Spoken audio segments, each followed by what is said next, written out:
Jake, I guess for you, what's early returns on the spring? A few new faces mixing in, and got some veterans back to build around. How nice is that? It's been good. I think the biggest thing about creating success up front is having some consistency and some continuity there, and we definitely have that. I think it starts with having a big presence at center like Connor Liu and Tate Johnson. Tate's been playing center for us as well and doing a really good job. Tate's obviously the guy's been around Auburn the longest in the room, and so having him and Connor there to kind of lead those guys has been really good. And then having guys coming back like Jeremiah Wright, who's Jay's going into his first real spring as an offensive lineman here. He's doing a really good job, big physical presence. He's really transformed his body. He's got a lot of good weight on him right now, so certainly excited about him. And then having D. Wade and Tutall back, for their second spring with us as well. So excited about that and what they bring to the table. And then the new faces as well. Big Percy coming in. He's a big personality, brings a lot of life to the room, and doing a good job for us. Excited to see his progression over the next, 5 months going into the first game of the year. And then the new guys are obviously doing a really good job with Seth and Favor and all those guys that came back from last year as well. So really excited about the consistency and the continuity that we're creating right now. Is Percy taking you for a ride on his motorcycle yet? No, I'm staying off that. I think, I recruited Percy out of junior college a couple of years ago, and, that was when he first started telling me he rode motorcycles and dirt bikes, and I was like, man, that's a big man now. Percy's one of the biggest human beings I've ever been around, but there's probably only a motorcycle big enough to fit him and not both of us on there. But I tried to tell him he needs to stay off of it for at least the next 10 months, to stay off the dirt bikes until we get done playing. So, but no, he's been fun. I enjoy Percy and the life he brings to the room, and his effort and attitude and focus has been really good since he's been here. So. We saw Tyler, a little left, a little right. You got Percy, you got Tutall. How nice is it to have a trio of guys that you can roll and kind of find that best combination? Is that kind of the goal? Yeah, that was the goal. I mean, we got fortunate last year going through the entire year, and Tutall had some minor injuries, but never had to miss a game. And for us to go through a whole 13-game season with not losing a guy at tackle to injury was very rare. And so for us, the goal was to build some depth there. And having Percy and Tutall and Tyler and then Seth Wilford taking reps with the second group. And the thing I got to remind myself a lot is Seth is just a freshman. I mean, he's in the spring of his true freshman year, so he's got a lot of football left ahead of him. Sometimes when you take a junior college guy, you automatically assume, okay, he's got to be ready right now, but that's not really the case for Seth. And then also having Muskie, who played tackle for me last year, that's been primarily a guard during spring practice, he can go out there and play tackle. And then obviously the guy who's going to play left guard for us was a 13-game high-level performer at left tackle. So you got some leeway there where you're not going into a game holding your breath, hoping nobody gets banged up. So really excited about the way that position, that tackle position group is performing. And I think it all comes down to competition. When there's guys in there like Tyler Johnson, who has really came alive the last 5 months. When guys can come in that room and really push the competition, everybody elevates because they have to. They can't go into a practice not having a good day because they know there's somebody right on their heels pushing for that job and pushing for those reps. So, how much does it help Wade, I guess, personally, for his future and this team moving him to guard? Yeah. And what can you do on the side line with him and Percy along? Yeah, so Dylan, when after the season, just like everybody that kind of hits that draft eligible year, he had some questions about how do I get myself on the draft boards? How do I get myself ready?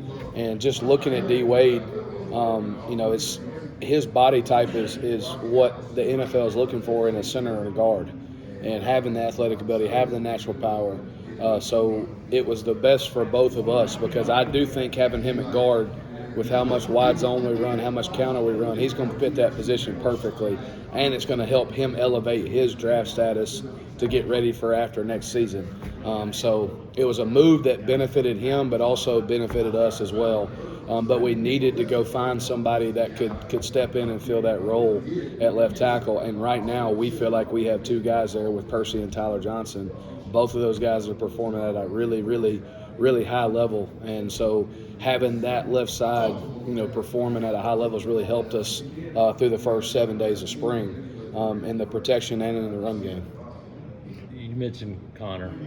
How different is he a year, and how much of that playing time last year you got thrown to the fire? How much have you seen that change him heading into his second spring? Yeah, I mean, we always knew Connor was going to be a special player.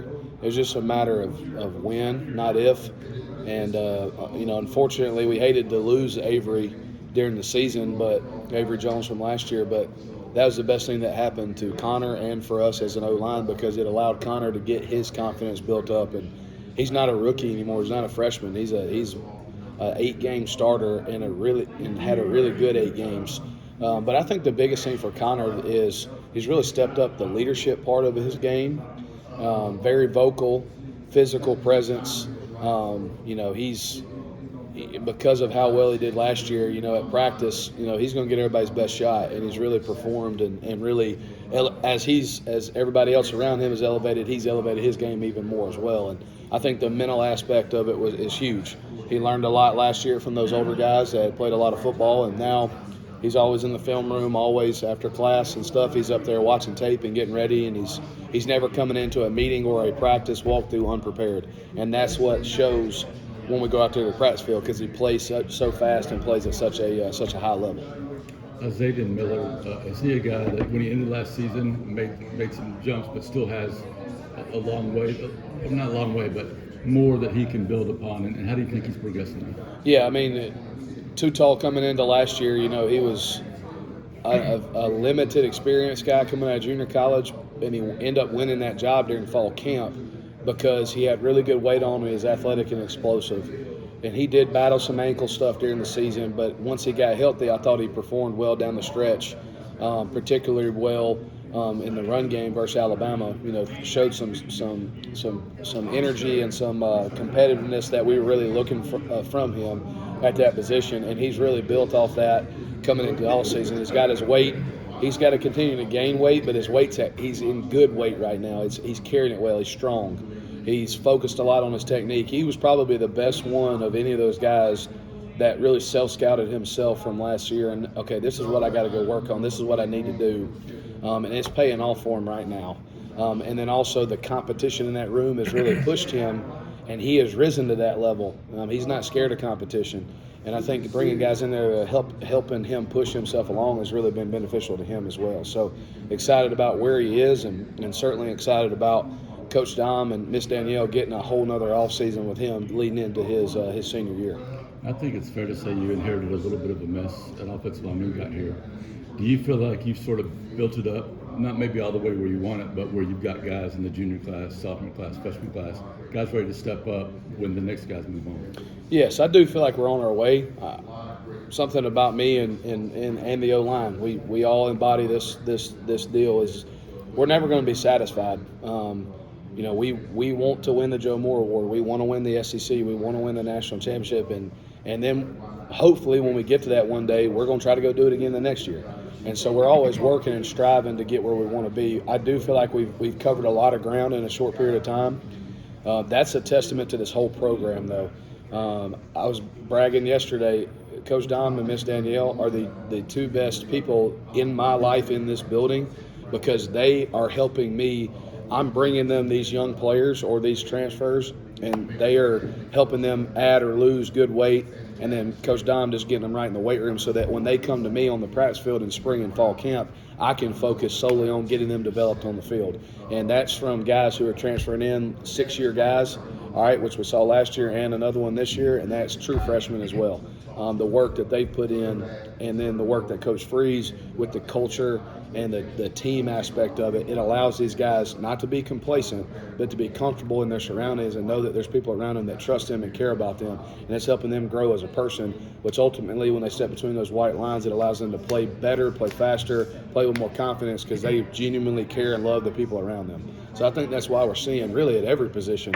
I can highlight a young dude and an old dude at every position that's really made strides since we've been here because of Coach Freeze and the culture that he installs in our program. Well, so I wanted to ask you about that. It's possible next year you may have to replace both tackles and both guards. And this spring is probably the best time for the young guys to step up and right. show that they're ready to compete. Who are some guys you feel like are making a move toward possibly being those guys in the future? Yeah, I mean, I think number one, Tyler Johnson. I'm excited about Tyler. He has just totally transformed as a person since he's been here. We talk about recruiting all the time, and we got to go get these guys, and that is always true. The biggest thing about O-line play is the development once they're in the building. We have to develop guys, okay? Yes, we want to go get these ready-made dudes like everybody else in the country, but when we get guys like Tyler, it's our job to develop them into the player they can be, and he has made probably the biggest strides I've seen a young player make. He's still got work to do. He knows that. The best thing about Tyler is he wants that work. He wants to be competitive. He wants to continue to get better. So Tyler Johnson's certainly one that's stepping up. E.J. Harris has had a really good spring for us. I threw him in there yesterday some with the ones in some situations, and he really did a good job. EJ is probably the most coachable guy on the offensive line, meaning that he craves that coaching. He wants you to coach him. He wants to be really, really good. So he's doing a really nice job.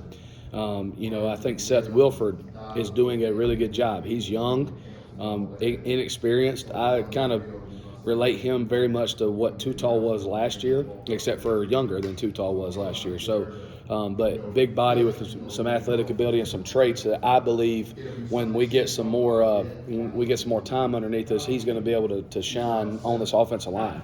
I think Favor Edwards doing a good job. When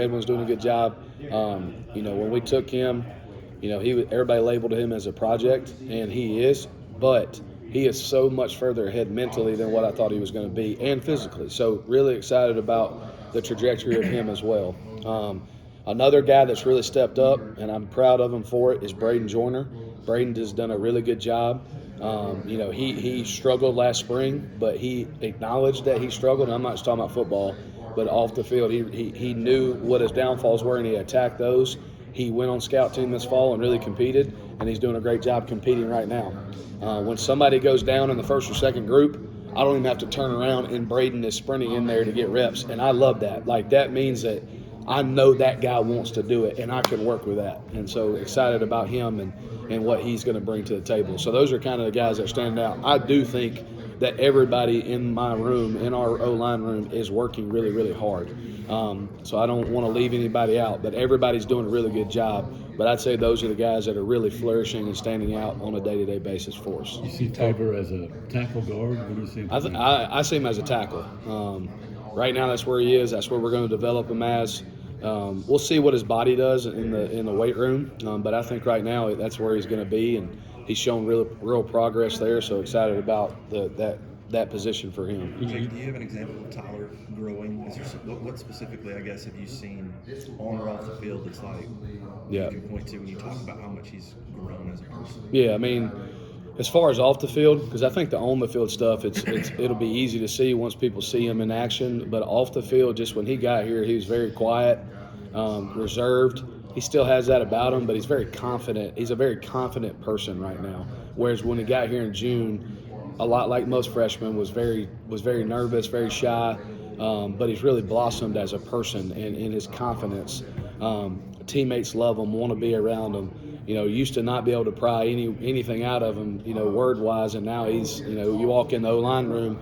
If you guys walked up there right before the meeting, he'd be, the life of the room a little bit, and I like that about him. He's kind of developed that personality that I think you'll see translate onto the field of that confidence about him. And that goes back to, in my mind, Coach Freeze's culture here and what we are building here and what Coach preaches on a day-to-day basis. I think little things like that is how I see the growth in the program as a guy like Tyler really being comfortable with his surroundings and really being able to become the person that he wants to be. Yeah, you talked about, Ron asked about rebuilding it.